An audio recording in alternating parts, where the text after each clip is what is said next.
If you're thinking Colombia is just a country full of brightly colored buildings, you are a real dum-dum. Before those towns sprung up, Quindio was full of indigenous people, before the Spaniards came with swords and disease. All of the native handiwork can be seen here at El Museo de Oro Quimbaya. Now, Colombian gold museums are a dime a dozen, but this one is free, so that puts it skyscrapers above the rest. Also, we think we might have gotten into this museum for free because they assumed that I was 12 and all the adults with me are over 60. Over 60. Or we just walked in for free. I'm not impressed for that one. The Quimbaya tribe occupied Quindio from the 1st to the 10th century, really hitting their stride right around the 4th. They call this period the Quimbaya Classic, which just reminds me of golf, which, who knows, maybe they invented that too. I can make so much guacamole. What they were good at was pottery and metalwork, especially jewelry. They would have had a killer Etsy store. Sometime around the 10th century, the Quimbaya civilization disappeared. No one knows for sure why. Maybe they got wise to the fact that white people will buy basically anything native looking and sold out.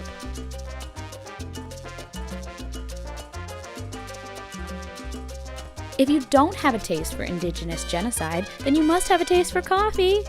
Quindio is a coffee lover's Willy Wonka factory. Coffee is literally growing from every inch of free dirt. And what better place to sample the world's greatest coffee than at El Parque de Café? That's right, Colombia has an entire theme park dedicated to the humble cup of joe. Built into the side of a coffee hill, the National Coffee Park sports coffee-themed rides and attractions, though my father recommended not going on a South American roller coaster. Mainly, we were there to find out about how our caffeine addiction is supported, which is actually not that complicated. All you need is a coffee bean or seed that you plant into a plastic box. Coffee beans like dirt from a riverbed because it's softer and helps them grow faster. After about a year, you move them into a permanent home on the mountainside where they can get both shade and sun and let it chill out for about 4 more years. Finally, they start producing cherries, which are still harvested by hand. Then they are either processed by machine or drying via the sun. Then they are taken to a processing plant where machines rip off the husk of the dry beans and judge and sort them accordingly. And then they become the tasty little drug we all know and love. It's sweet. It's sweet? Mm-hmm. Just picking coffee. Parque de Café also has an old coffee grower's house, which I plan on owning one day. It would be so easy to clean. Apart from coffee, the park also boasts a forest of legends, which holds statues of every Colombian boogeyman, like La Llorona, a woman who cries in the river over her dead children and takes her anger out on the unfortunates that come across her, or El Moan, a hairy native man who captures bad children and drowns them in the river. What I take from this is that Colombians are obsessed with rivers and with scaring children away from them. Did I mention the forest is filled with monsters? Now, if that wasn't informative enough, they also have a museum about coffee processing and about the early coffee growers. Look at how the Tupac hologram is harvesting. Yeah, and this guy's picking that up and taking it over there, but then it disappears. This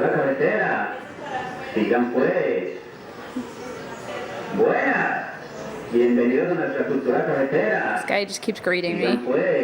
Oh, there's a creepy boy. Great.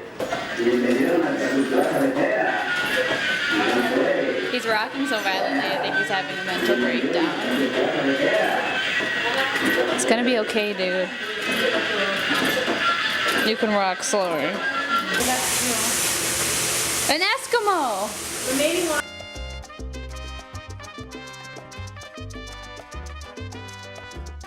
And then, to top it all off, they have a gift shop full of coffee-flavored everything, including wine, which was disgusting, but cookies, which are always a yes. Speaking of food, have I ever mentioned that Colombian food is delicious and perfect in every way? I haven't? Well, then you obviously aren't friends with me in real life. My favorite thing about the cuisine is the abundance of tropical juices, either mixed with milk or water, and people drink them all the time.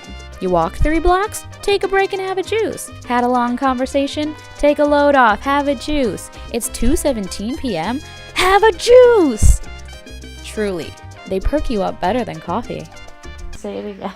You cannot bite the seeds because they will give you diarrhea. but you can swallow them. So when you eat it, you kind of mush it around in your mouth. Why the heck would I want to eat this? What's it taste like? It tastes really good.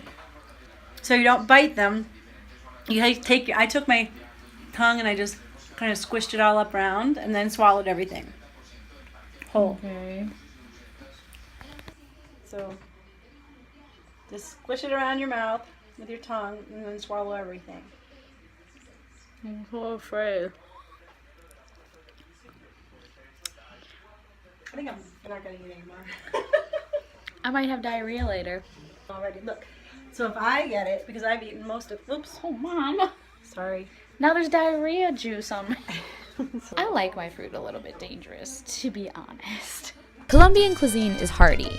They like their bread and they like their cheese. And they go bananas for meat. I'm talking 3-4 types of protein on a plate, baby.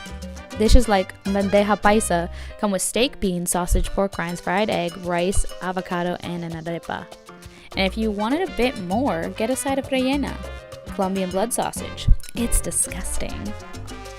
Frijolada, beans stewed with salty pork and served with rice, is a typical lunch.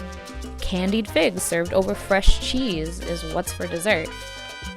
But by far my favorite dish is ajiaco, a chicken soup originating from the mountainy region of Bogota.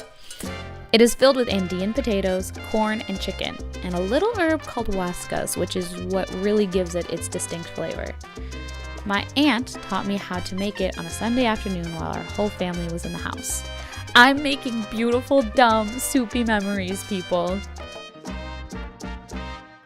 Well, that's all for now, but make sure to come back for part 3. We're going to see Colombia's more natural side and meet the world's smallest hummingbird. Bye!